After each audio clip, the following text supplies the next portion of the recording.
Tun Mahathir Khuatir Malaysia jadi seperti Singapura. Wow, this old man truly amazes me lah. Dia khuatir. Aku khuatir, aku Melayu juga. Aku khuatir kalau Malaysia tak jadi macam Singapura. Singapura punya mata wang dah lebih 3 kali ganda kita mata wang dah. What they're earning there, what even their security guards are earning there, and the life they're living there, and their economy is something that I'm so jealous of, because we are so far behind. We have jamoks running the country, and they embrace meritocracy. And have you ever spoken to their Malay minority? Their Malay minority are not oppressed. Their Malay minority are earning so much. They are proud Singaporeans. They look down to Malaysia's Malays, because to them we are racist. They are not even dreaming of becoming a Malaysian Malay and a Bumiputera in Malaysia. Tak interested pun. The only thing that Singapore is jealous of us is because we have a vast land which God gave us, and that we have clean water, and they need to be supplied by our water. That is the only thing Singapore wish they had of Malaysia. But I think they are thanking their lucky stars that other than that, they are nothing like Malaysia. We are known like an international pariah before this. Hopefully things change now. But Singapore is recognized in the map. Now this orang tua is still on his rhetoric. Takut Melayu tak berkuasa. Takut dia, he is afraid of the inevitable. He is afraid that, bukan pasal dia takut China dengan India akan berkuasa. Dia takut orang yang cerdik pandai, orang yang cekap berkuasa. Bila that happens, because first things first, Malaysia tak boleh jadi macam Singapore. Sebab dia apa? Melayu kat sana sikit, Melayu kat sini ramai. Melayu pegang macam-macam tampuk kuasa. So sekarang apa pain point dia? Sekarang ni pun, kerajaan yang sedia ada pun, paling banyak policy makers are Melayu. Melayu pegang all the critical ministries, the critical positions, police, immigration, DBKL, MECC, judiciary, semua Melayu semua tu. All those are Melayu. Tapi Melayu macam mana? Not Melayu yang jenis Mahathir sukalah.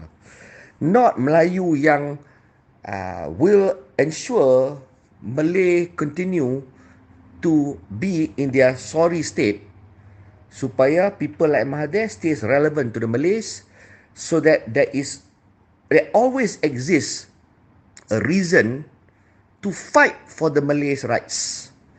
Malays yang diberi rights that is enshrined in the Constitution, that nobody is denying, that Malays are enjoying even until today. Tapi that needs to be protected. That needs to be fought for. That needs to be clawed back by the likes of Tun Mahathir. Itu relevant je. Because the point is, for how many years he has been PM, selama ni dia stay in UMNO, UMNO punya relevance is to defend Malay rights, Malay agenda. Jadi sekarang ni, Mahathir dia gusar, because sekarang ni Anwar is PM, and kerajaan perpaduan dibentuk. Ada DAP dalam tu, ada UMNO dalam tu, ada GPS dalam tu. Now everybody punya hak dapat. Nobody is complaining that tak ada hak mereka. And what this government is doing, all the initiatives benefits all races. Bolehkah kata yang sekarang ni, under kerajaan perpaduan ni, Melayu dipinggirkan? Ada? Bolehkah kata Melayu tak dapat apa? What the aids are, the amount, even the budget pun pergi pada Islam banyak mana, pergi pada Melayu banyak mana. So even the budget pun keluar, tak ada pun any comment from people like Mahathir kan. Siapa nak kata apa pun? Perikatan pun nak kata apa? Is Perikatan Nasional the staunch opposition of kerajaan perpaduan since day one kerajaan perpaduan took over? Pernahkah mereka kutuk Anwar atau kerajaan perpaduan meminggirkan and tak peduli Melayu? Remember, apa narrative of opposition? Opposition is semua Melayu, all Melayu punya kerajaan Islam kan, kerajaan Melayu kan. Nak defend Malay punya ni kan. Tapi ada tak bullet depa? Tak ada. Tapi Mahathir ni from mana-mana tak? Oh, takut jadi macam Singapura, takut dia akan buat ini. Lah ni dia takut delineation. Dia takut delineation, takut dia buat tu mengurangkan Melayu apa semua. Truth is truth lah. At the end of the day, do we doubt that sekarang ni the delineation of kita punya constituencies, setengah tempat orang sampai beratus-ratus ribu orang satu area, satu vote MP. Setengah area macam Putrajaya, 6,000 ke 10,000 ke, dah satu vote. Logik tak? Is it fair or not? Is it fair that satu MP ni dia represent only a small number? Another MP represent 10 kali the number. So, dia kena jaga dia punya konstitusi lebih banyak tapi allocation dia pas sopa. Boleh ke?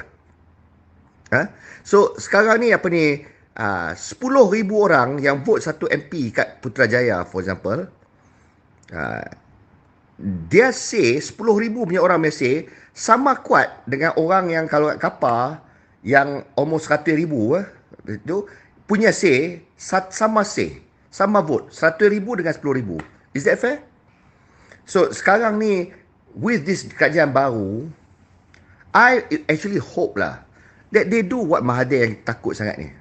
At the end of the day, bahagi ikut fairness supaya there is level playing field when it comes to elections the next time.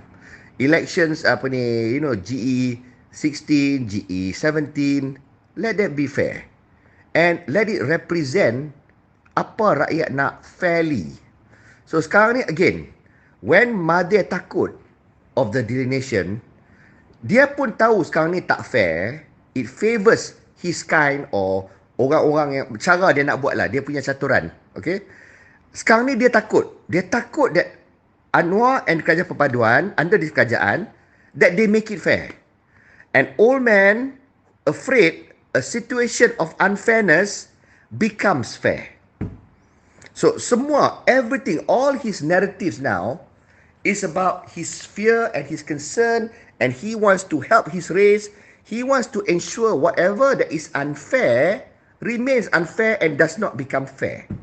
In fact, he's insinuating that he needs to make it even more unfair to help the masters of the land, and I do not know what exactly is in his mind to do what. By joining Putra, who is a non-entity to me, not even Perikatan, at least Mukris join Perikatan lah, at least that can be an alternative government kalau they somehow get a little more seats and they become government. Yang si Mahathir dengan Ibrahim Katak ni nak buat apa? How are they going to ever become government pun? So it's just rhetorics. But why I'm irritated with all his perpetual narratives, his TikToks, his videos, his interviews, is because he's saying things that is just inflaming the harmony of people in this country. I menyampah tu. Now dia nak cerita takut jadi Singapura. So now you want to spook the Malays about this kerajaan, takut jadi Singapura. So I nak tanya Melayu semua, what's wrong with Singapore? Sekarang ni you ada masalah, tak boleh beli ayam, tak boleh beli telur, makan tak cukup, transportation mahal, semua kerja tak ada, bisnes merundum, kita punya currency punyalah rendah, tak boleh keluar negeri pun mahal, beli barang-barang yang import pun tak mampu. Ini the state of Melayu yang Bumi Putra yang ada semua, kebanyakan Melayu kita ni macam mana? Kita macam mana suffer? Now compare with the Melayu kat Singapore.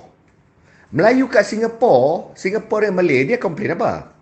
Dia ada komplain harga telur tinggi, dia ada komplain roti ke nasi ke tak boleh afford makan, banyak ke? I'm sure there could be people in poverty. Tapi in Singapore, Melayu macam mana? I pergi kat immigration port, I masuk Singapore pun, situ pun ada Melayu yang jaga tempat, and they are proud Malays. They identify themselves as Singaporean.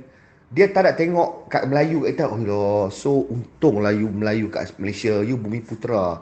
Tak ada. They don't even, dia tak heran pun lah kat kita. So, sekarang ni, the way Mahathir nak portray, takut jadi Singapore, Melayu sekarang kena berjaga-jaga. This government is bahaya. They will become like Singapore. Now, as a Melayu, not as just me saja, as semua Melayu. Melayu yang kaya, yang middle class, yang lower class, yang tak ada enough money.